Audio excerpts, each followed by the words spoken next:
நீங்க வந்து உங்க கணவரை வசியம் பண்ணுமோ சரி, உங்க கணவர் மனைவியை வசியம் பண்ணோ சரி, வில்லோ அப்படின்னு ஒரு மருந்து இருக்கு. இன்னைக்கே போய் வாங்குங்க. அது நீங்க உங்க ஹஸ்பண்ட் உங்க மேல அன்பா இல்ல, வெறுப்பா இருக்காரு, எப்ப பார்த்தாலும் சண்டை போட்டே இருக்காரு, எரிஞ்சு எரிஞ்சு விடுறாருன்னா டெய்லி அவருக்கு வாயில போட்டுருங்க. அவர் வந்து அப்படியே லவ் பேர்ட்ஸ் ஆயிருவீங்க. நீங்க கணவருக்கு போடுங்க, கணவர் மனைவிக்கு போடட்டும். 2 பேரும் எப்பயுமே லவ் பண்ணிட்டே இருக்கலாம். 2 ரொம்ப கோவப்படுறாங்கன்னா இம்பேஷன்ஸ்னு ஒரு மருந்து இருக்கு.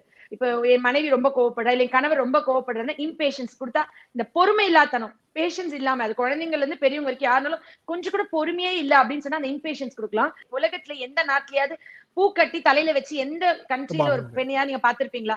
தமிழர்கள் தான் 1000 வருடங்களா எல்லா மலர்கள், மல்லிகைப்பூல இருந்து கனகாம்பரம் வரைக்கும் பூ கட்டி தலையில வைக்கிற பழக்கம்.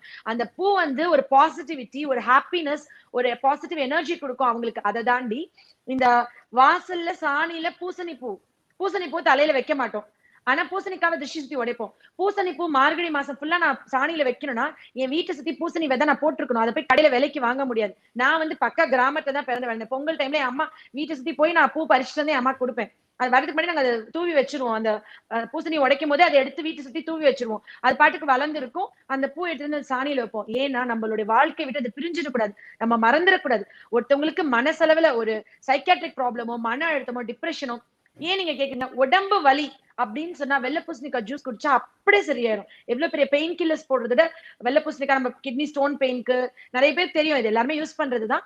பட் அது வந்து வெறும் திருஷ்டி சுத்த அப்படின்றத மாறி எதுக்காண்டி நம்மளுக்கு இந்த பழக்கத்தை விட்டுட்டு போயிருக்காங்க, அந்த ட்ரெஷர் ஹாண்ட், நம்ம முன்னோர்கள் நம்மளுக்கு விட்டுட்டு போன அந்த ட்ரெஷர்ஸ் எல்லாம் ஹாண்ட் பண்ணி தேடி கண்டுபிடிச்சு தெரிஞ்சுக்கும் போது அதுல இருக்கிற சுவாரஸ்யம் வந்து உண்மையாவே அது வந்து மூட நம்பிக்கைகள் கிடையாது. நம்ம மறந்துடுவோம் ரொம்ப வருஷங்கள் கழிச்சு.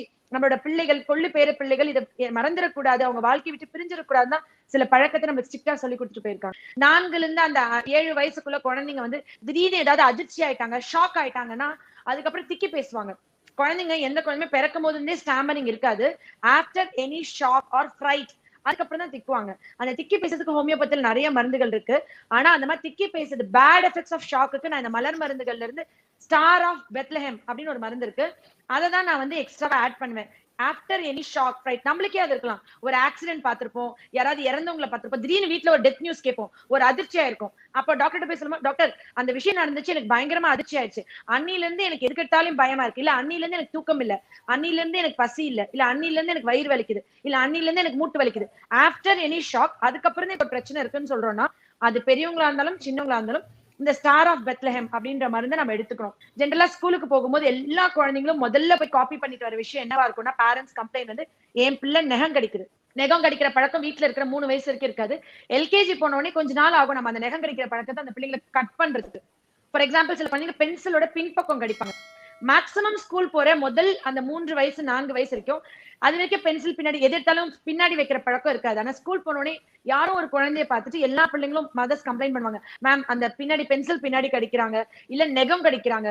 அது வந்து ஆங்ஸைட்டியோட ஒரு வெளிப்பாடு. இதுக்கு வந்து மலர் மருந்துகள் ரொம்ப முக்கியமான ஒரு மெடிசன் இருக்கு, அது பேர் வால்நட்.